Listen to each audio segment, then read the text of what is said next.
we're ready to go. Good morning, everyone. Y'all can say good morning. Morning, All Mayor. right. Thank Afternoon, you. Mayor. Oh, good afternoon, I should say.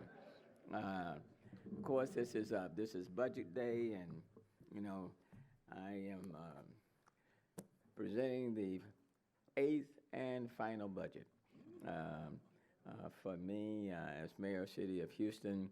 And I take it all city council members have gotten your little nice book yet? If not, Cover to cover.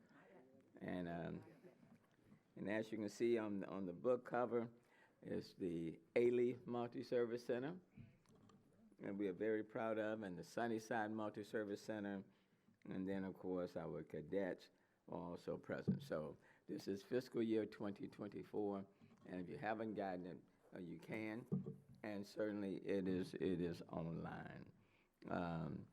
So let me acknowledge all of the council members who are standing with me. Mayor Pro Tem Dave Martin, Council Member Tiffany Thomas, District F, At-Large Council Member David Robinson, At-Large Council Member Sally Alcorn, Council Member Tasha Jackson, who I might add, just graduated from Texas Southern University. Magna cum laude, I might add. So congratulations to you. Carla Cisneros, the council member of District H. And then we have also the finance chair, William Jones, who is present. And where's Melissa Dabowski? Where's Melissa? Melissa's over there, members of finance, and pretty much many of our directors who are also here. If you are a director for the city of Houston, why don't you stand so we can see if you're a director.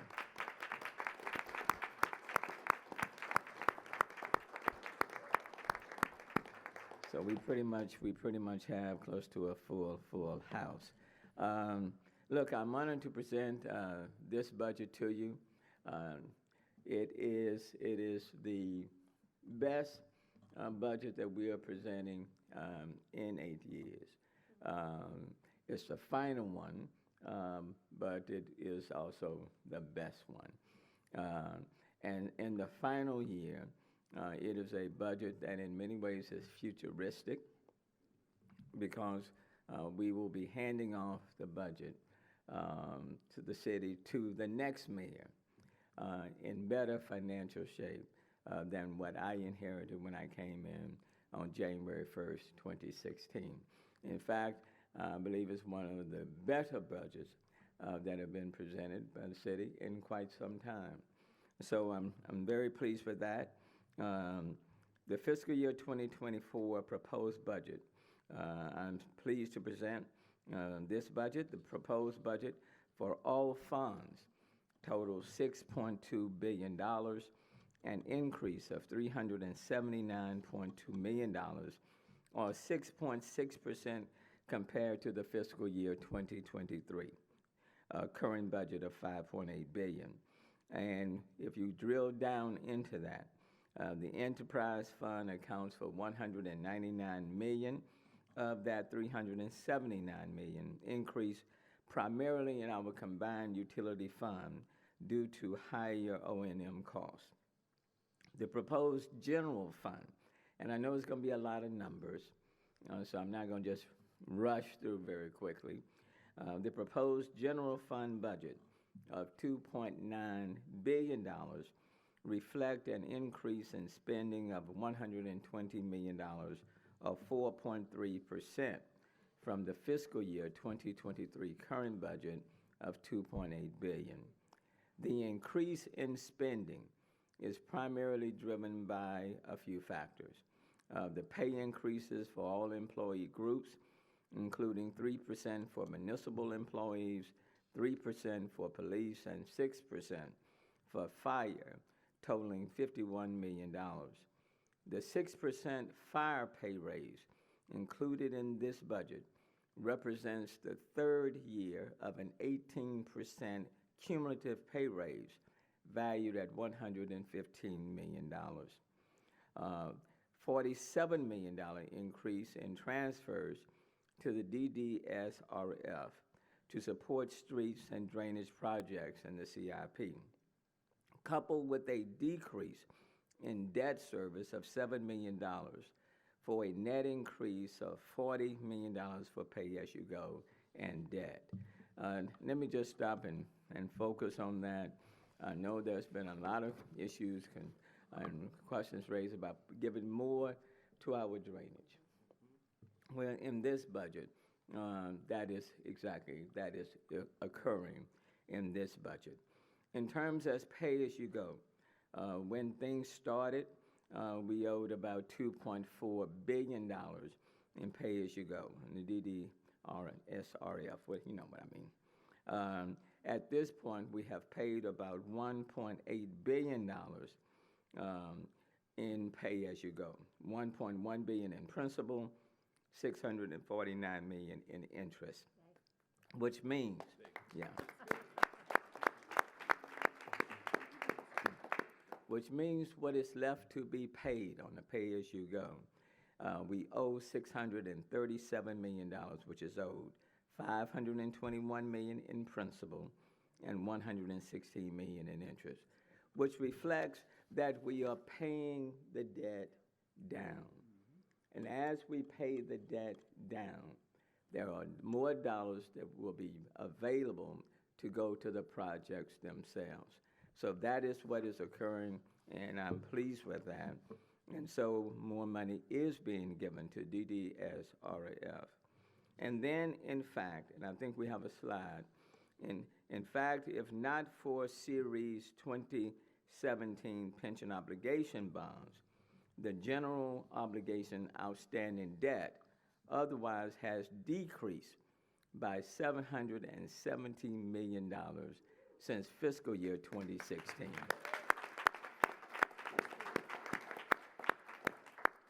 In addition to the drain of the general fund, an additional $11.3 million transfer is being transferred to the maintenance renewal and replacement fund to address deferred maintenance for a total of $42.9 million.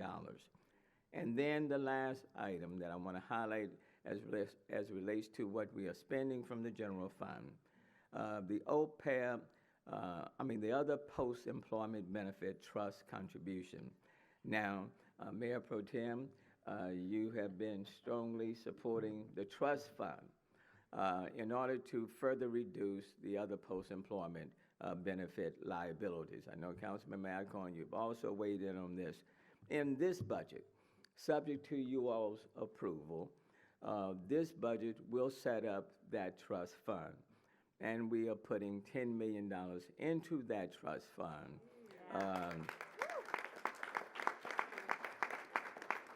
So $8 million of that is coming from the general fund, $2 million is coming from enterprise, so the $10 million is including all funds. Without the infusion of ARPA funds, the city, like other municipalities across the nation, would have been forced to implement significant budget cuts and layoffs in fiscal year 22 and fiscal year 23.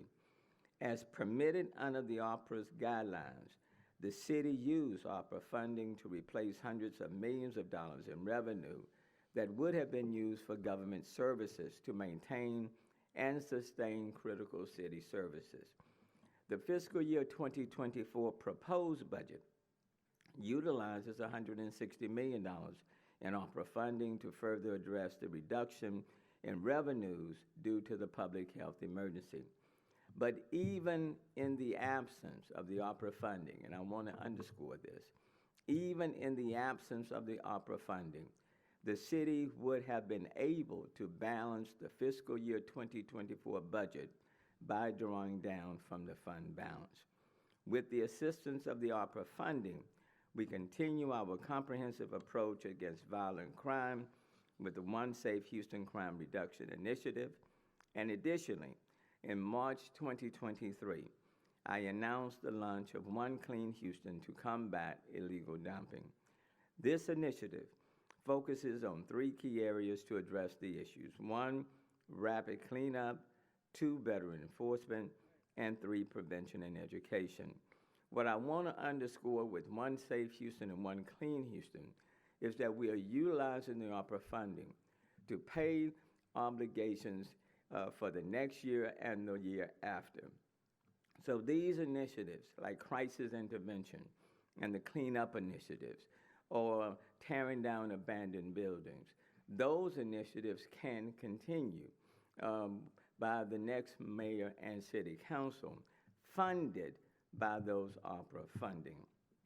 In terms of long-term liabilities, in 2016 and 2017, the credit rating agencies warned the city was facing 3 structural barriers that threatened its credit rating viability. 1, the credit ratings agencies talked about our unfunded pension liability. 2, it talked about the other post-employment benefits. And 3, the revenue cap. Over my 2 terms as mayor, we have tackled and put into place reforms that have addressed both pensions and other post-employment benefits. With regards to pension, on slide 3, the pension cost avoidance. In 2017, with the help of voters, members of city council, we achieved historic pension reform. The reform immediately reduced an $8.2 billion liability and put in place a responsible plan to pay off the balance over 30 years. The pension liability now stands, instead of at $8.2 billion, it now stands at a little below $2.2 billion, a reduction of $6 billion.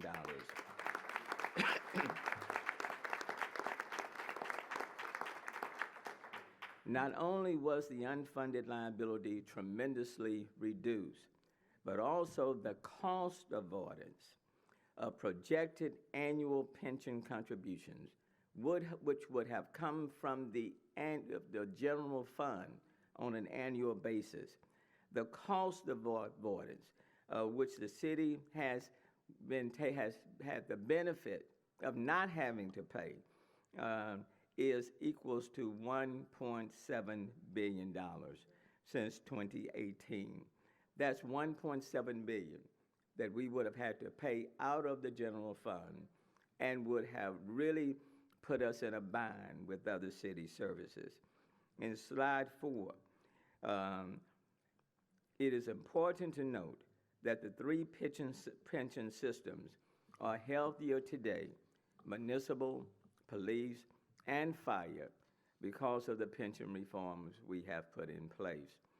And I do want to take a note, because when I came in, or just before I came in 2016, what people said is that, some people said, is that they needed a business person to handle the business matters at City Hall instead of a politician like me.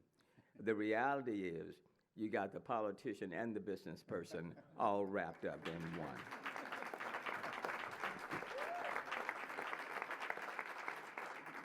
The other structural barrier that the credit rating agencies outlined, in January of 2022, this administration introduced the other post-employment benefit reforms with the support of the City Council, and I want to thank you all. And the other post-employment benefit liability was $9.1 billion. Well, let me back up.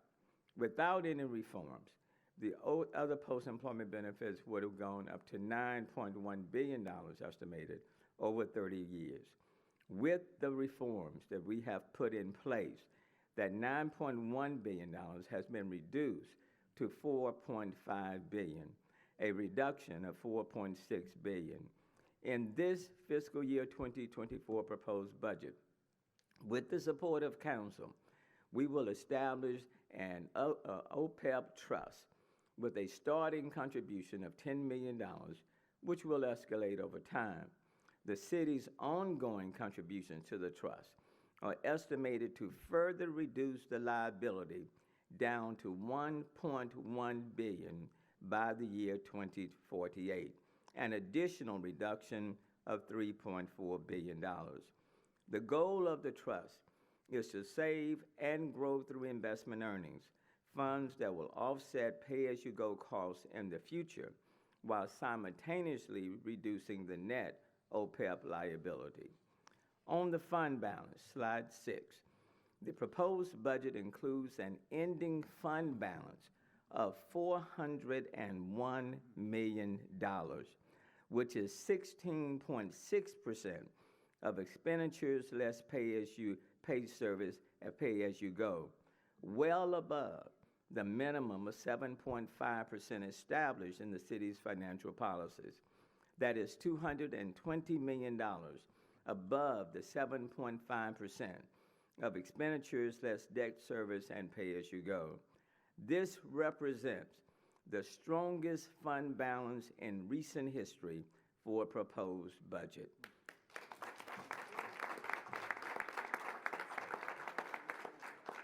With regards to the Budget Stabilization Fund, this budget fully funds the Budget Stabilization Fund, representing more than $20 million. As we head into hurricane season, Houston is better prepared financially today than we have been over the last 8 years. Additionally, this budget does not draw down from the fund balance, and this budget does not include any one-time land sales or deferrals. With regards to the impact of the property tax revenue cap, slide 7, the fiscal year 2024 proposed budget is based on the existing property tax revenue cap. Depending on the taxable value, we may have to adjust our tax rate to comply with the property tax revenue cap. A higher taxable value may result in tax rate reductions. In fiscal year 2024 alone, the full impact of the cap will result in a loss of $347 million. Since hitting the cap in fiscal year 2015, the full cumulative impact of the cap is $1.8 billion. I want that to sink in. So when we are talking about garbage service, even as it relates to illegal dumping, drainage issues and others, police, fire, you name it. With the revenue cap in place, we will continue to have to reduce our tax rate.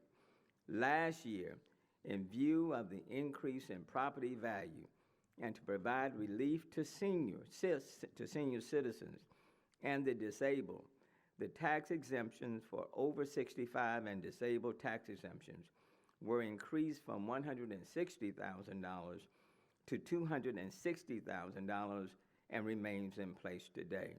And I want to thank you all, the members of City Council, for approving that.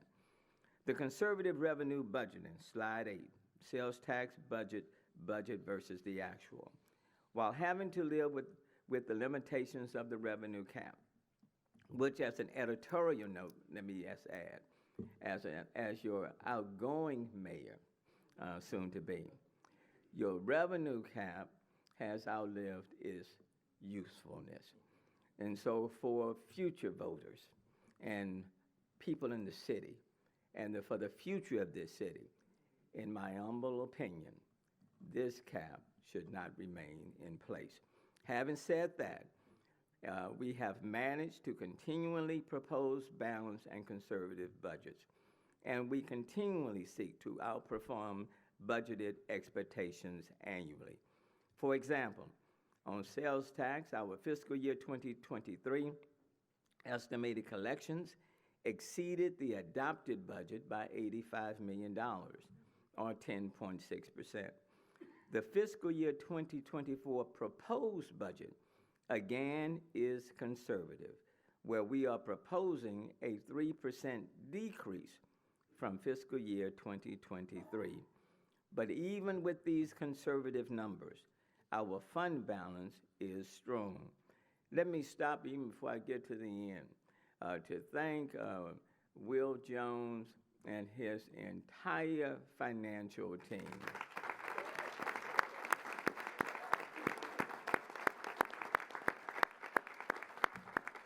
Quite frankly, if you are here and you're in finance, just stand up wherever you may be. If you're in finance, Melissa, Jeb, finance.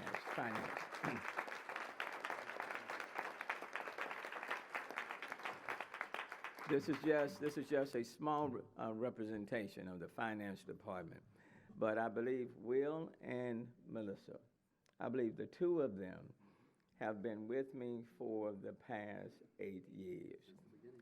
They have been with me since the beginning, and I want to thank them for their stellar leadership. In fact, I don't think you will find a better financial team than is represented at this point in time.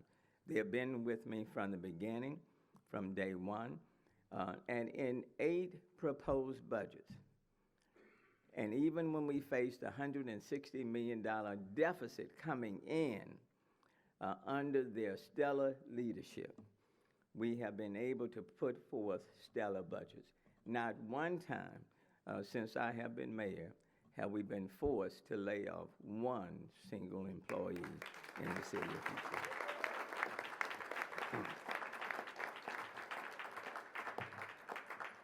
On public safety, slides 9 and 10, on HPD hiring per administration, public safety remains at the forefront. We have fully funded 5 cadet classes for police and 4 for fires. I know Chief Pena is here, and Chief Matt Slinkard is here representing police. I know Chief Fenner is in D.C. with the National Police Week. Current police count is 5,128, with 5 classes expected to graduate by the end of June 2024. But I do want you to focus on the hiring that we have done, and I say we because we have done it together over the last 8 years. For those who say and may come up to you and say, Councilmember Thomas, why aren't you out hiring more police? Hire more police, hire more police. Let me just say, over the last 8 years, we have hired more police. There's only been one mayor in the last 20 years, no, 30? When was Kathy Whitmire mayor? Early 90s. There's only been one mayor in the last, let's say, 40 years who have hired more police than we have. That mayor was Catherine J. Whitmire. And if you can recall, she served for 10 years. The second mayor in the last 40 years that have hired more police has been this one. And so in less than 8 years, we have hired about 2,200. And I think Catherine J. Whitmire in 10 years hired about 2,800, as you can see. So we are hiring more. The problem has always been is that we have a significant percentage of police officers who are eligible to retire. And when I came in 8 years ago, we had 38% of the entire police force that could retire at that point in time. We are grateful to our police officers, men and women, who are eligible to retire, who chose not to retire when they could have. And now, through the hiring process, we've been able to drop that percentage from 38% to about 28%. Okay, and as that percent goes down, then the number of police officers on our force can go up. But that does take time. But we are grateful to each and every one of them.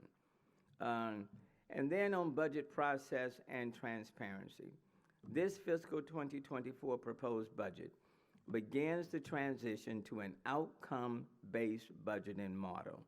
OBB aims to transform the way city leadership makes decisions on the allocation of financial resources by focusing on the expected results and outcomes of city programs and services.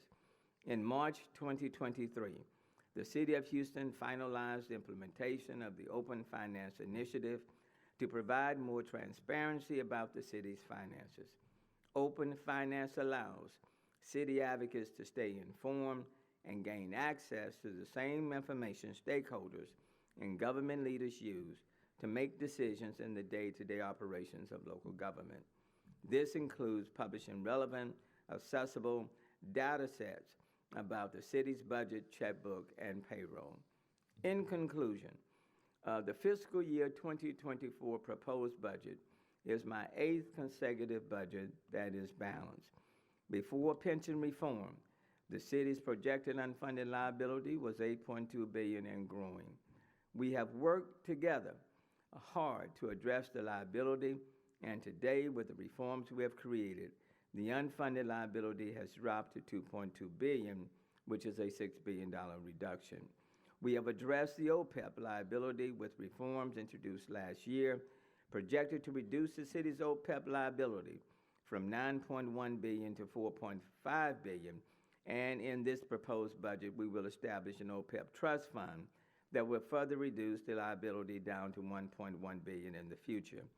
We have authorized significant pay raises to 3 employee groups, including 6% for fire, 3% for police, and 3% for municipal employees in fiscal year 24.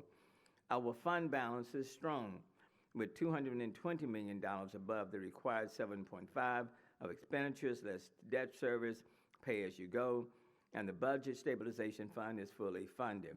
But even if you include the entire fund balance, it is about $401 million. As we look ahead, strong financial management will need to continue by the next mayor and city council.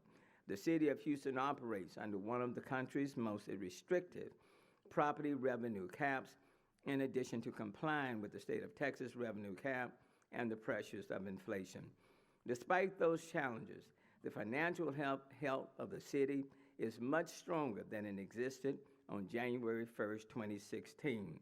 For those who have been naysayers, who have said the sky was going to fall 8 years ago, it is still up in the sky.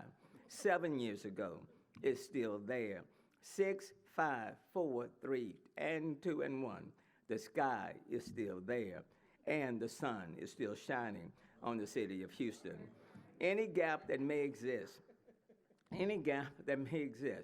in fiscal year 2025 can be fully covered by the fund balance, placing the city in good fiscal position to address future economic uncertainties if the next mayor governs with fiscal financial sound management that we cannot guard against. The city's net position, which is a strong indicator of a government's financial standing, was the highest in almost 20 years at $5.9 billion.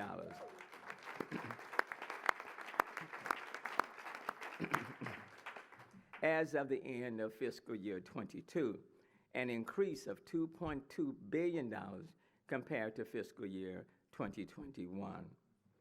This is my final budget, and I am proud to say I leave to the next mayor a budget that is better than it has been in a long, long time.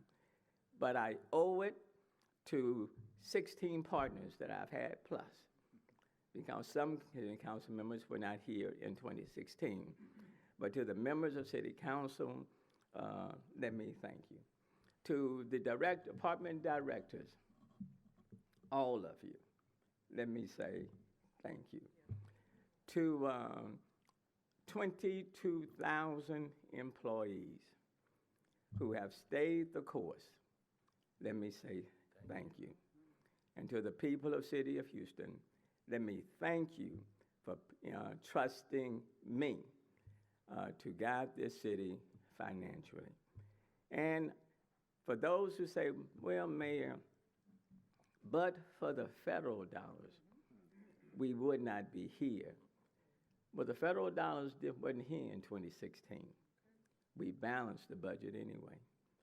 And the federal dollars weren't here in 2017 or 2018 or 2019 or 2020. but we balance the budget anyway. It's not the federal dollars that will save you. It's good, sound fiscal management and knowing your job and how to get it done. Because rough times will always come.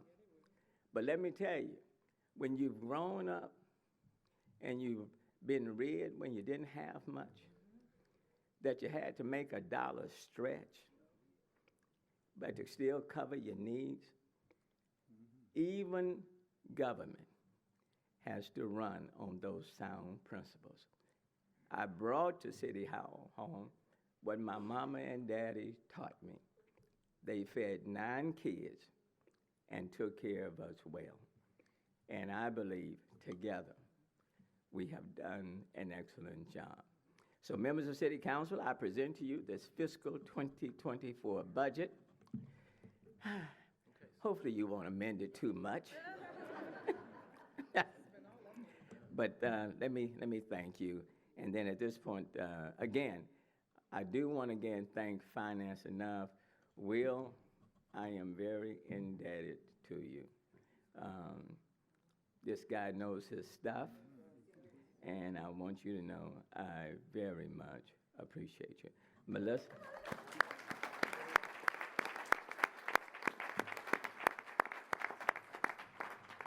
Melissa? Well, you can stand up, Melissa. In fact, you need to come over here. And the reason why I say that, when I meet with them 3 and 4 times a week, they have come in together, and they have done an incredible job in shepherding this city through some tough financial times. You see me, but I want to give these two, as the leaders of the finance department, the credit they rightfully deserve. So thank you for that.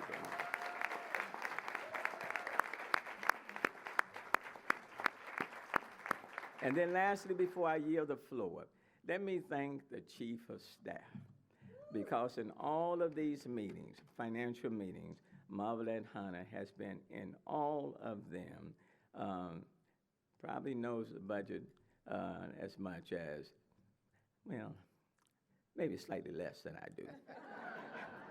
But Marvelette, thank you so very much for your incredible leadership. Really appreciate it.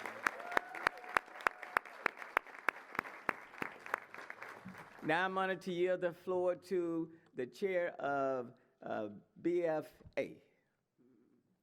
That is none other than David Martin, and I do want to thank him for his leadership on the trust, and I do want to thank him for his financial guidance and advice. He's been a strong, stellar fiscal leader, and has helped to keep us on track. So please give it up to Dave Martin. All right, Dave. Thank you, Mayor. It's always tough to follow Sylvester Turner to the podium, but this is my 11th budget, Mayor, and I think Councilmember Cisneros and Robinson, this is your 10th, and then this is our 4th working together as a group. So if we know something, we should know it by now. But tomorrow we will begin at noon with a series of budget workshops. So I always get nervous and I always get excited about this opportunity. We have 23 individual department budgets that we're going to analyze. And then Will Jones will have his 5-year forecast, and then Comptroller Brown next Thursday will have his projections as well. But just one thing that I'd like to emphasize, the mayor never gives himself and his department enough credit. Never does, but he's always been that way. When you look at the revenue side, 7.7% increase in property tax revenue, and then our projection of a 3% decrease on the sales tax revenue, an extremely conservative number to make sure that we project for the future what we're doing today. On the expenditure side, 4.3% increase in expenditures, of which 6% goes to fire, 3% goes to HPD. Those are the 2 largest budgets you have, but yet a 4.3% on the expenditure side. What I'd love for everybody in this room to really focus in on is a position that we're in with debt. Every city across the United States starts with short and long-term debt liabilities that they're obligated to pay. In 2013, when I entered this office, that was on the heels of layoffs and furloughs. That was entering an administration where we had $160 million in deficit that was projected in your first year. And I always tell people, debt is not a four-letter word, but the way you engineer your way out of debt is critically important to the financial stability of any entity, especially a public entity. So let's go back to 2016 when you first came into office. Runaway unfunded pension liability. Let me repeat that. Runaway unfunded pension liability. Underfunded OPEB, other post-employment benefits. Primary contribution to that is medical costs for our retirees. These are two substantial liabilities that we faced in 2016. And we were warned by our credit agencies, Moody's, Standard & Poor's, Fitch, you better do something about it or you'll be the next Detroit. And that word was whispered around City Hall. So our short and long-term borrowing needed to take a little bit different approach. Working with the business community, the Greater Houston Partnership, and eventually the voters in the city of Houston, we stand here today and what we're looking at should be a Harvard Business School case study on public entity debt reform. Let me repeat myself. The city of Houston and what we've been able to accomplish since 2016 in your administration should be a Harvard Business School case study on how public entities deal with debt reform. So as we prepare for July 1st, which is beginning of our fiscal year 24, and 50% of our budget we will be in charge of, 50% we will turn over to a new administration. Pension debt in 2016 was $8.2 billion. $8.2 billion. Today, it is $2.2 billion. That is a 73% reduction. 73%. And while we did the reductions, the three pension systems in the city are in better shape today than they've ever been in. So you look at the OPEB, other post-employment benefit debt. 2016, $6.1 billion. Today, $4.5 billion. Almost 50% decrease in the liability on OPEB. This isn't accomplished in every city across the United States. So with our proposed budget, the administration has established for the first time an OPEB trust account with the contribution of $10 million to offset future post-employment benefit costs. And with ongoing contributions from future administrations, our OPEB liability is estimated to be reduced down to $1.1 billion, another 3.48 reduction. So if you look at debt, everybody carries debt in the world that they live in. Cities are enormous with the amount of debt that they incur each and every year. So you look at what we've done, and I'll include we've done in this administration, is taken down a significant impact and made a difference in pension liabilities and OPEB liabilities, which were the most significant challenges this city faced in the year 2016. So while you don't give yourself enough credit, I will. Because what you have accomplished has been tremendous. Working with your team, and we're all exiting, well, some of us are exiting stage right, but it's been a pleasure to work and to do this because, you get mad at me sometimes when I introduce you in public and I call you cheap. But you told the story of you and your family and how your mama raised you, but you are cheap, Mayor. But other people would call it conservative. So this is a tremendous budget that needs to be looked at. But more important, people, Dylan, first page of the Chronicle should be what we've done on pension liabilities and debt financing. So I'll look at you because I know you jumped from there to get ready for your questioning. But Mayor, team, administration, council members, fantastic job. This is the best budget that I've ever seen in my 11 years. I would garner that it's the best budget that we've ever had in the city of Houston. $220 million over the required 7.5% on the general fund. And again, what we've done on the debt, kudos to everybody. So thank you. Thank you. And As we prepare to take questions, I know on the national level, Chief Slinkard, um, oftentimes people talk about defund police. I mean, that's on a national level. And they always focus on those other cities. Um, they've never talked about the city of Houston, what the city of Houston has done. Because this city has never defunded police, never. We have embraced police. So a lot of positive things that are happening in our city. And I could just go down the line in every department. But I do, and I'm taking my time. Look, this is the final one, okay? So I'm gonna take my time, you know, because I really do want to thank each and every one of the departments. I really do. Because as you all know, we work on these budgets not just during budget time.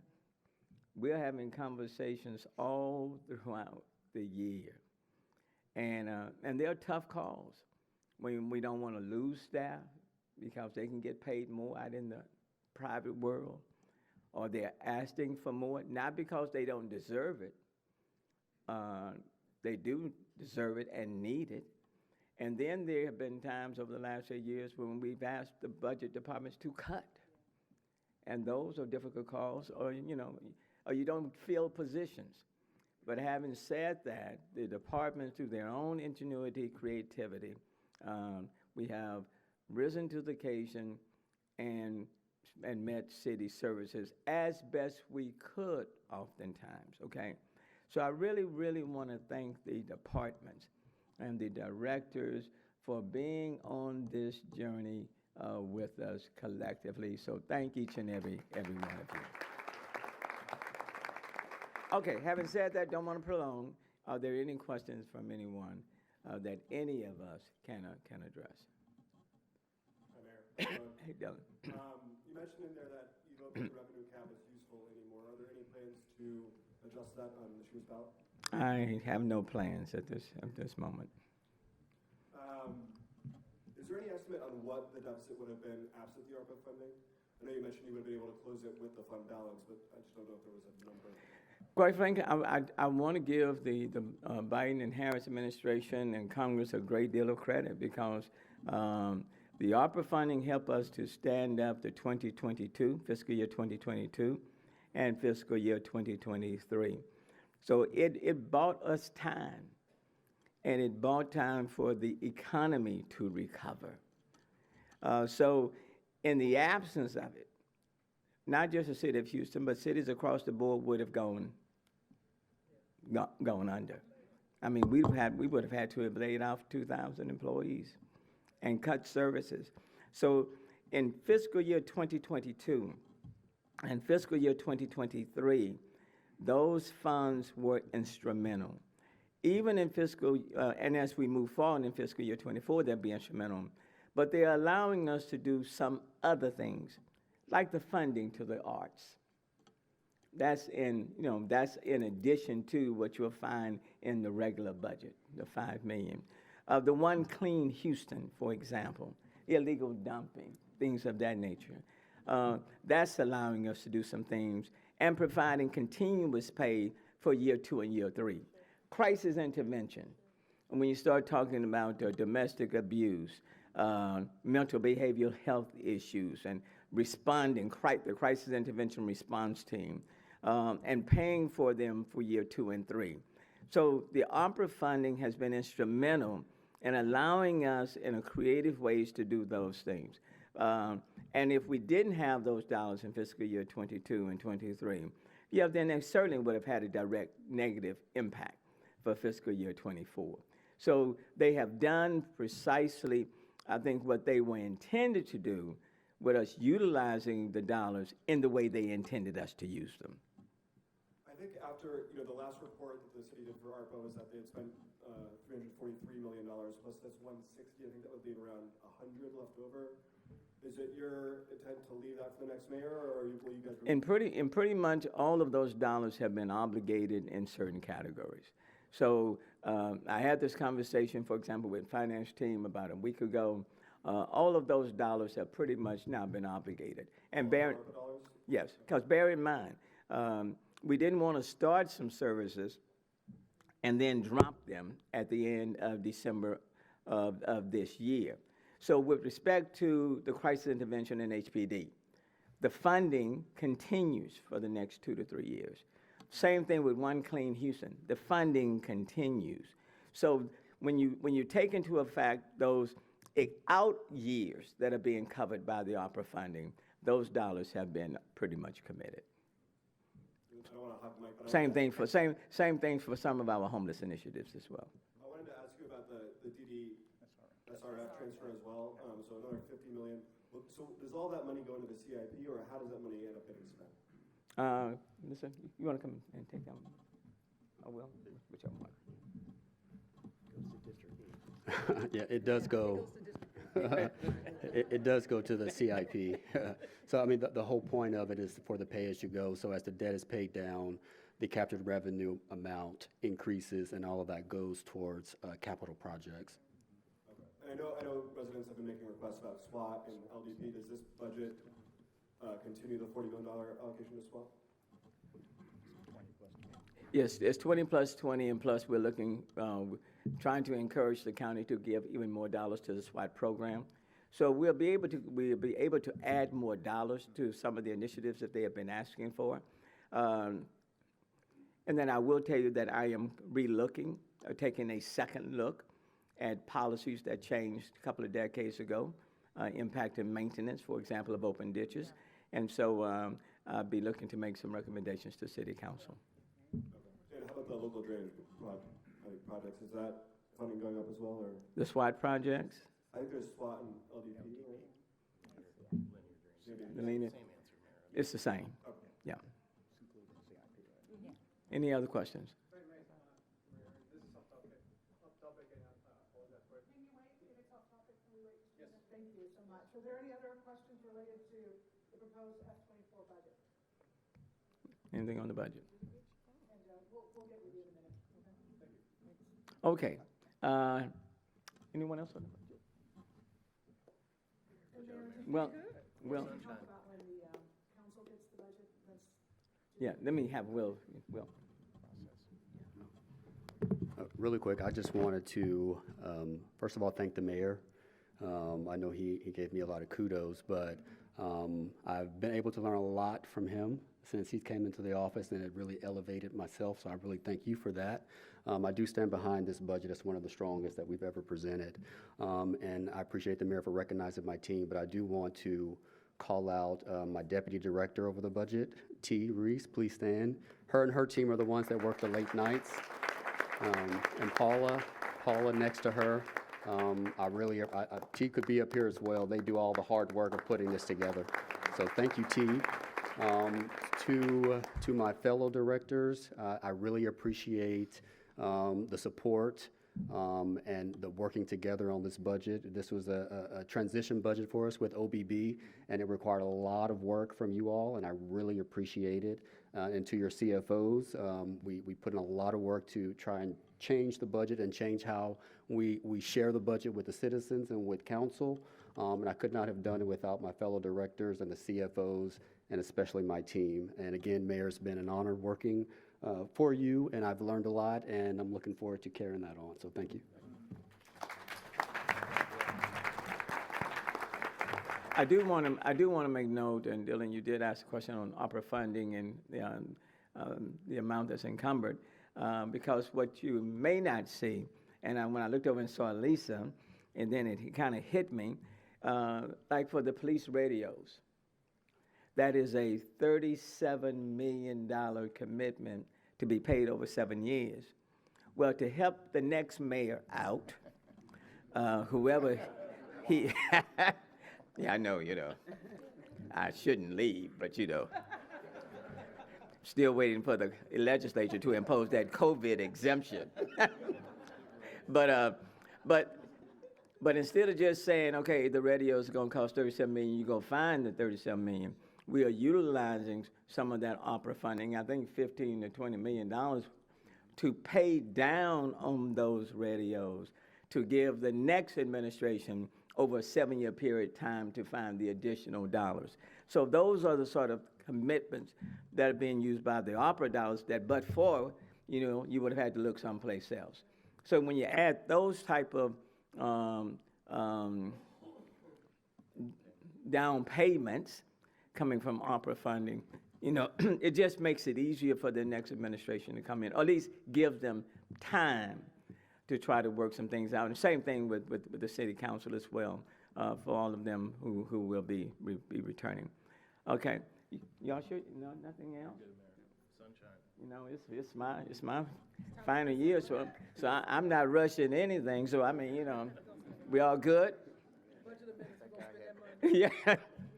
Now, no budget amendments, All right, having said, I'm not gonna hold y'all long. What's that? I had a question. I'm sorry. Yeah, that gentleman. Which one? Oh, Okay. okay. Having said all of that, thank you all so very much, and Get those amendments.